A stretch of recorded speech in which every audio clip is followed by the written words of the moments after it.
اقتباس کی تشریح کیسے کی جائے؟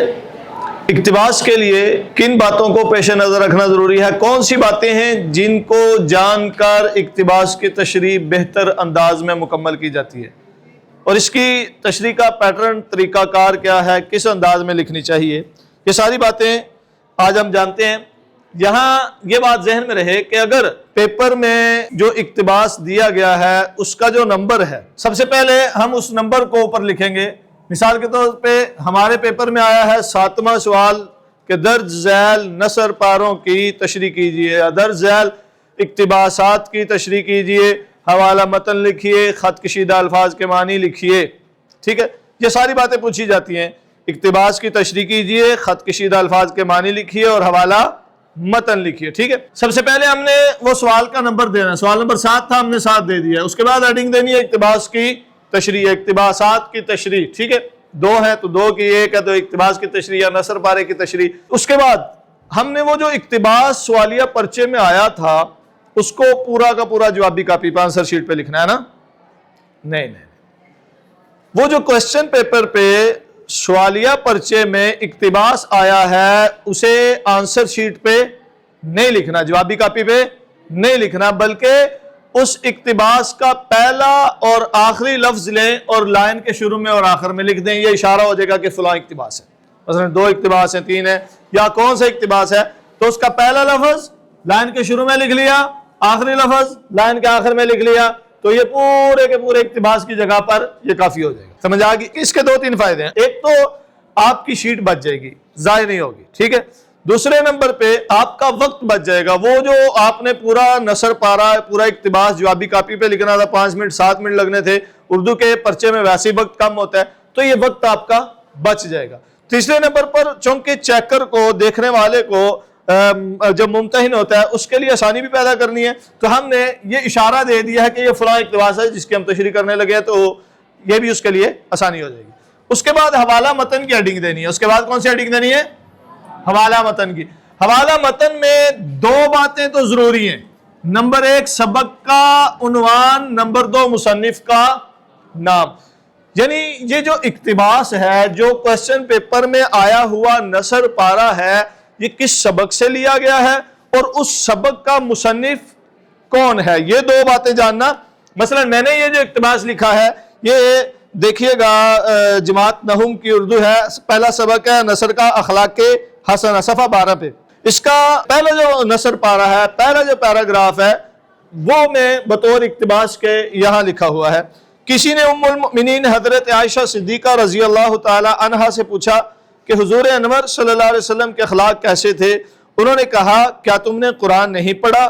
جو کچھ قرآن میں ہے وہ حضور صلی اللہ علیہ وسلم کے اخلاق تھے۔ غرض آپ صلی اللہ علیہ وسلم کی ساری زندگی قرآن مجید کی عملی تفسیر تھی، اور یہ بھی آپ صلی اللہ علیہ وسلم کا ایک معجزہ ہے۔ یہاں تک کا اقتباس ہے جو ہمارے کوسچن پیپر میں سمجھو آیا ہے، ٹھیک ہے۔ کسی نے پہلا لفظ لکھ لیا، معجزہ ہے، آخری لفظ لکھ لیا، پورا اقتباس بیچ میں آ گیا۔ حوالہ متن کی ہیڈنگ دے کر سبق کا عنوان لکھنا ہے، تو یہ سبق پیراگراف پڑھا، تو یہ کون سا سبق ہے بھلا؟ اخلاق حسنہ۔ یاد آ گیا کون سا سبق ہے؟ اخلاق حسنہ۔ ہم نے سب سے پہلے کیا کرنا ہے؟ سبق کا عنوان لکھنا ہے۔ سبق کا عنوان کیا ہے؟ اخلاق حسنہ۔ ہم نے سبق کا عنوان لکھ دیا۔ اچھا، یہ اخلاق حسنہ جو سبق ہے یہ کس نے لکھا تھا؟ اس کے مصنف کون ہے؟ سید سلیمان ندوی۔ تو ہم نے مصنف کا نام لکھ دیا سید سلیمان ندوی۔ یہ 2 باتیں، سبق کا عنوان اور مصنف کا نام لکھنا ضروری ہے، اور ان کی ہیڈنگ دینا بھی ضروری ہے۔ سبق کا عنوان، مصنف کا، یہ ہر ادنا، اعلیٰ، متوسط، ہر طالب علم کے لیے لکھنا ضروری ہے۔ اس کے نمبر ہوتے ہیں باقاعدہ، 1 نمبر اس کا، 1 نمبر سبق کے عنوان کا اور مصنف کے نام کا۔ یہ آپ کو معلوم ہونا چاہیے کہ یہ اقتباس کہاں سے آیا ہے، کون سا سبق ہے، اس کا مصنف کون سا ہے۔ البتہ جو بچے اعلیٰ درجے کے ہیں، جو چاہتے ہیں کہ ہمارا پرچہ متاثر کن ہو، اچھا امپریشن پڑے، تو انہیں 2 باتوں کا اور اضافہ کرنا چاہیے، وہ ہے صنف ادب اور ماخذ، کہ یہ سبق ادب کی کون سی قسم رکھتا ہے اور یہ سبق مصنف کی کس کتاب سے لیا گیا۔ یہ 2 اضافی باتیں ہیں، اور اعلیٰ درجے کے طلباء کو یہ ضرور کرنی چاہیے۔ مثلا صنف ادب میں یہ کیا ہے؟ سیرت نگاری۔ یہ استاد ہر سبق میں آپ کو بتاتا ہے، ہر سبق کا بتایا جاتا ہے کہ یہ سبق صنف ادب کے لحاظ سے یہ ہے اور یہ سبق مصنف کی فلاں کتاب سے لیا ہے۔ عموماً اسباق کے آخر میں اگر دیکھیں تو ماخذ لکھا ہوتا ہے، جیسا کہ یہاں بھی سبق کے آخر میں لکھا ہوا ہے رحمت عالم۔ تو یہ صنف ادب میں کیا ہے؟ سیرت نگاری۔ کیا ہے؟ سیرت نگاری۔ اور ماخذ یعنی مصنف کی کس کتاب سے یہ پیراگراف اقتباس لیا گیا ہے؟ رحمت عالم۔ کہاں سے لیا گیا؟ رحمت عالم۔ اب یہ دو باتیں جب شامل کریں گے تو چیکر جو ہوگا، پیپر دیکھنے والا جو ہوگا، وہ کہے گا کہ یار اس بچے کو تو سبق کا عنوان بھی معلوم ہے، مصنف کا نام بھی معلوم ہے، یہ تو صنف ادب اور ماخذ تک جانتا ہے، یہ سبق تو سارا گول کے پی چکا ہے، یہ تو بڑی آسانی سے اس کی تشریح کرے گا۔ تو اس پر اچھا اثر پڑے گا، اور یقیناً جو اچھا اثر ہوتا ہے وہ اچھے نمبر بھی لایا کرتا ہے۔ اس لیے یہ دو باتیں ساتھ شامل کر لیجئے، صنف ادب اور ماخذ۔ اس کے بعد خط کشیدہ الفاظ کے معنی۔ کیا آپ نے دیکھ رہے ہیں ان میں سے کون کون سے الفاظ ہیں جو خط کشیدہ مطلب انڈر لائن ہے؟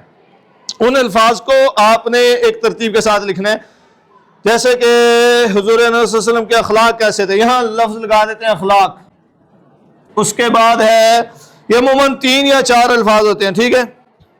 عملی تفسیر، عملی تفسیر۔ اس کے بعد ہے معجزہ۔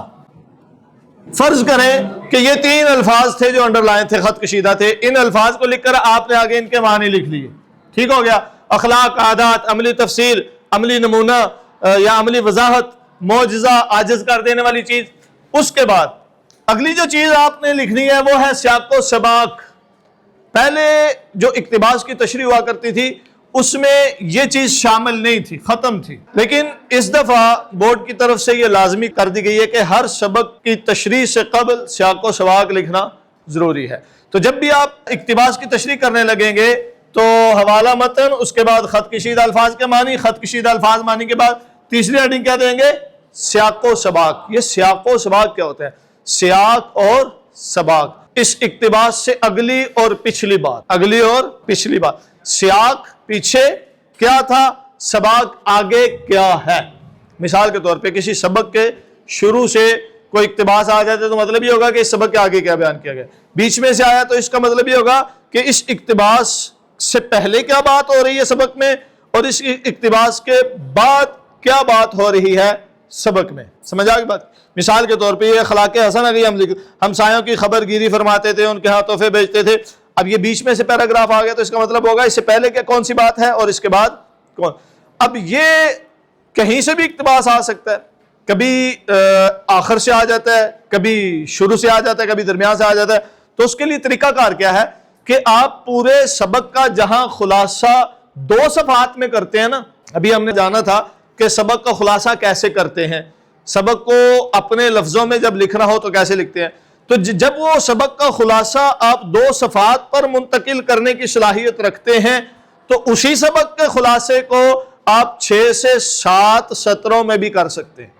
جو پوائنٹس آپ نے بنائے ہوئے ہیں خلاصے کے، کسی بھی سبق کا خلاصہ آپ نے پوائنٹس کی صورت میں اپنے ذہن میں رکھا ہوا ہے، 2 صفحات میں نے یہ پورا سبق لکھنا ہے، تو اسی سبق کو 6 سے 7 لائنوں میں بھی لکھنا ہے۔ وہ جو سبق کو 6-7 لائنوں میں لکھیں گے وہ سبق کسی بھی اقتباس کا سیاق و سباق بن جائے گا۔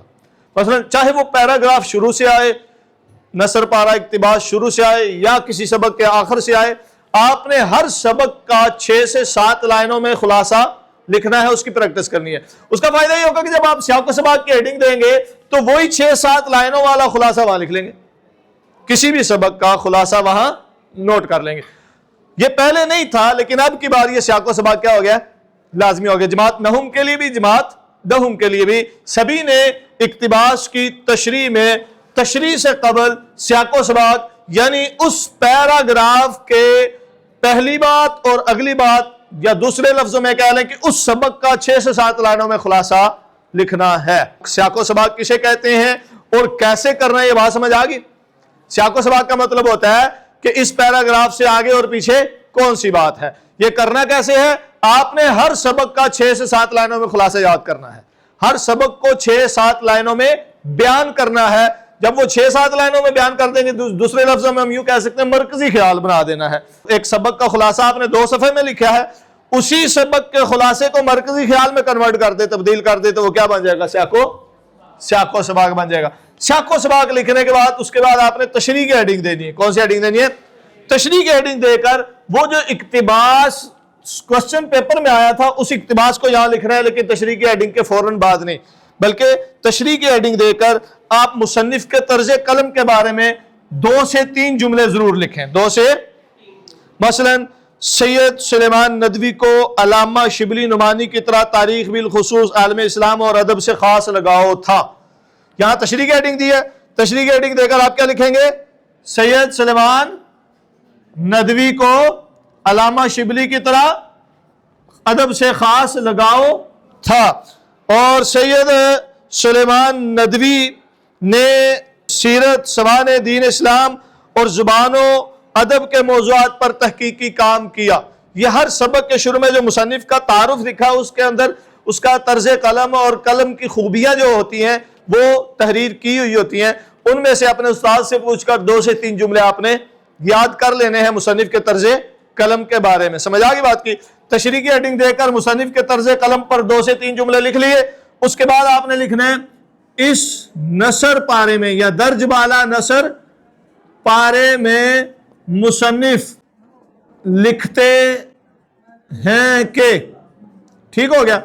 آگے وہ نثر پارہ لکھ لینے لیکن اپنے لفظوں میں، جیسے کوسچن پیپر میں ہے سیم ویسے نہیں لکھنا، بالکل وہی اٹھا کے یا کاپی نہیں کرنا، بلکہ اسے آسان لفظوں میں تبدیل کر کے یہاں جب لکھ دیں گے، عموماً آپ کے الفاظ کے جو معنی ہے یہاں معنی تبدیل کر کے تشریح کر دیں تو بھی وہ تشریح ہو جاتی ہے، لیکن اس کو اور مزید آسان کر دیں، مزید الفاظ کو بدل کر کے اپنے لفظوں میں بیان کریں گے تو زیادہ بہتر تشریح ہو جائے گی.